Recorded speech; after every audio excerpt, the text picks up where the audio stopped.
Love them or loathe them, Porsche was saved by SUVs.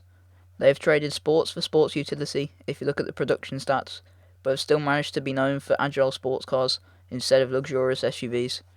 Porsche have helped to define a luxury performance SUV alongside BMW, and the saviour of the brand could be the one to take them to the next level in the EV market. Porsche's SUV story starts with a high-performance estate, cheap family cars, and a hatchback. This may sound odd, but these were Porsche's first forays into mass-produced four-door cars. In the 1970s, Porsche teamed up with Lada to produce the Samara, providing help with engines, although more is believed to have been done to help the project. In December 1979, the first VAZ 2108 prototype was finished, and the car went into production 5 years later. Porsche helped Lada again with the Samara T3 rally car, which used the Porsche 959 four-wheel drive system and borrowed a 3.6 flat 6 engine. The Seat Ibiza also benefited from Porsche knowledge, which helped with engine and gearbox development. Porsche received 7 marks per car sold, and System Porsche was inscripted on the engine blocks. This was their first true entry into developing mass-produced vehicles. Porsche also teamed up with German rivals Mercedes in 1990 with the 500e, which featured a 5-litre V8 from the SL, which was Porsche's job to fit into the car. They assembled the chassis before it was sent off to be painted. It then returned to Stuttgart to have the engine put in before it was returned back to Mercedes. In 1994, the C88 concept was designed in response to the Chinese government calling for manufacturers to help produce a new range of cars. The C88 was a cheap family saloon with one child seat to align with the one-child policy. 8 is a lucky number in China, but Porsche were unsuccessful in their bid. The Chinese government decided not to allow any foreign manufacturers to produce cars in China, and there were plans to take it to India, but these also fell through. It is now a one-off concept in Porsche's museum. In 1994, production of probably the most well-known Porsche four-door partnership began. The Audi RS2 is a powerful luxury estate and the first Audi RS model. Porsche replaced the turbo with an even larger one and replaced other engine components. The assembly took place in the same factory as the 500e after it was discontinued. They also supplied the braking and suspension systems. This was the true gateway to a Porsche SUV.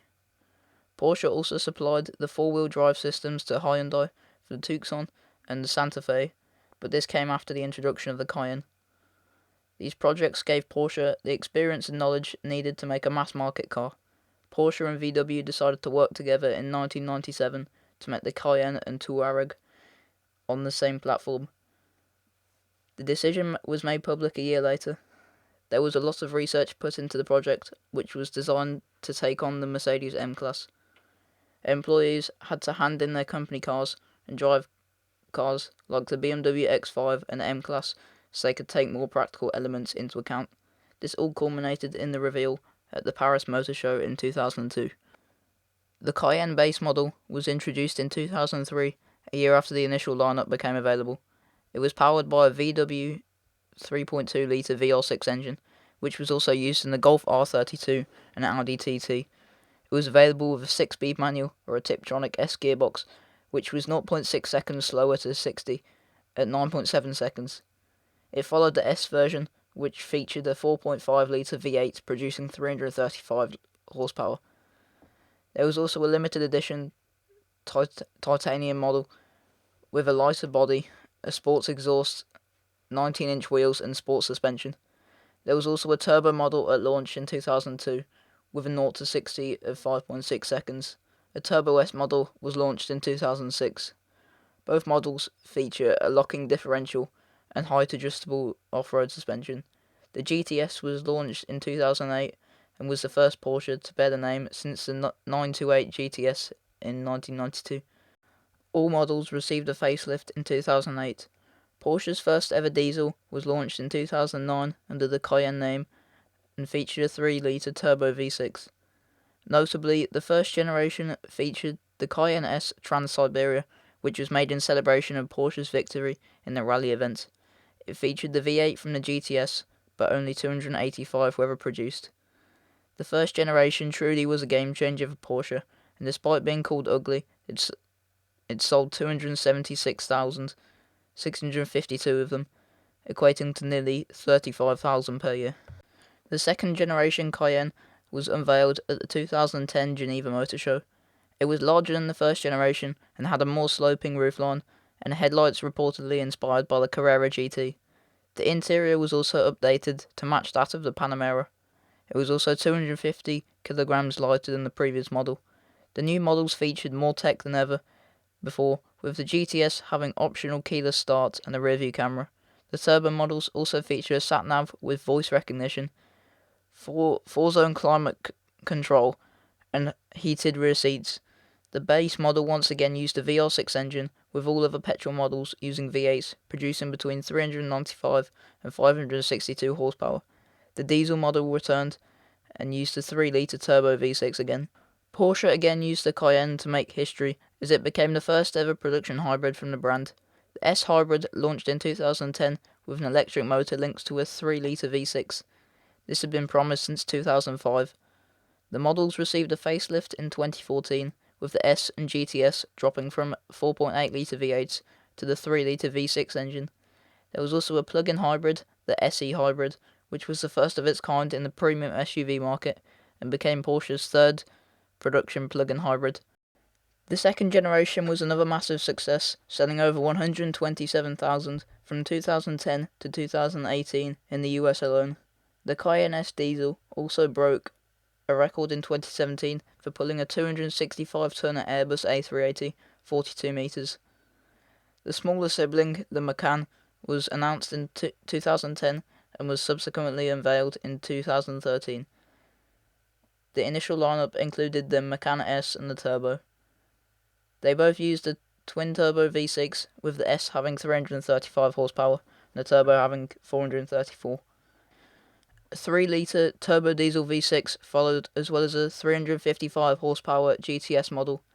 It had a shared platform with the Audi Q5 and featured a sportier 7-speed dual-clutch gearbox. In 2016, the base model began production with a 2-litre 4-cylinder petrol engine. A diesel 2-litre was planned, but never made it into production. An update occurred in 2016, with slight changes to interior features and more options added for the turbo model.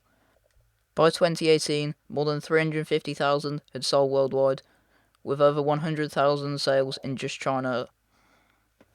The Macan received an update in 2019 with an overhauled chassis, new LED lights, and a redesigned interior with a 10.9-inch touchscreen. Other than those, little else changed until 2021, when there was another facelift, but again, little changed. The third generation Cayenne began production in 2019. It uses the MLB platform shared with the Touareg, Audi Q7 and Q8, Bentley Bentayga and Lamborghini Urus. It featured an even lower roofline and larger air intakes. It is slightly longer, but also lower. It is also around 65 kg lighter than the previous model. All models are turbocharged, none are diesel, and all use an 8-speed Tiptronic gearbox. The coupe variant was revealed at the Shanghai Auto Show in 2019 and has a more rakish roofline. Apart from slightly different body parts to change the profile of the car, it is virtually the same as the standard Cayenne. The expected variants are still in the lineup, including the Turbo S E-Hybrid and the GTS. The Turbo S E-Hybrid also joined the range with a 4-litre twin-turbo V8 and a 134 horsepower electric motor. The GTS model also received the V8 treatment.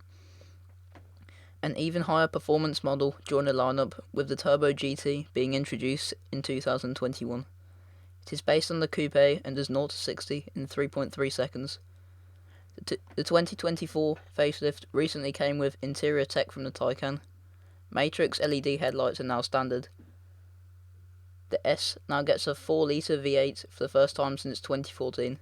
Sales figures for this generation are not confirmed yet, but this batch is sure to be the best selling yet, as they have sold incredibly well. So what next for Porsche? There has been an electric Macan test mule, which is reportedly going to be released in 2024. It is rumoured to have 400 horsepower. There is also supposedly a Cayenne EV in 2026, as a Cayenne Coupe all-electric model has been seen in testing, though no more information has been discovered. The Cayenne truly has been a trailblazer for Porsche.